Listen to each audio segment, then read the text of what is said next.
Everyone అందరు ఎలా ఉన్నారండి? ఈ వీడియో అయితే అందరి కోసం మీ అందరి కోసము. సో మంచిగా అబ్జర్వ్ చేయండి.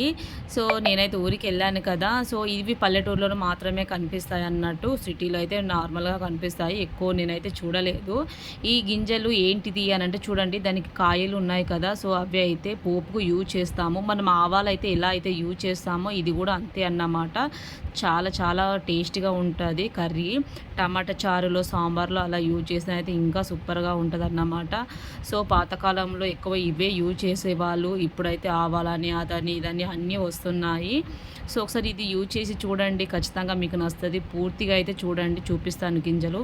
గింజలు నేను పూర్తిగా చూపిస్తానన్నమాట. చూడండి ఎలా ఉన్నాయో. సో ఇవి టమాటా కర్రీలలో దాంట్లో దీంట్లో వేసుకుంటే చాలా బాగుంటుంది. సో దీని పేరు మీకు తెలుసుంటే ఖచ్చితంగా కామెంట్ చేయండి. ఈ వీడియో మీకు ఎలా అనిపించిందో లైక్ చేయండి please. Thank you so much. Subscribe చేసుకోండి ప్లీజ్.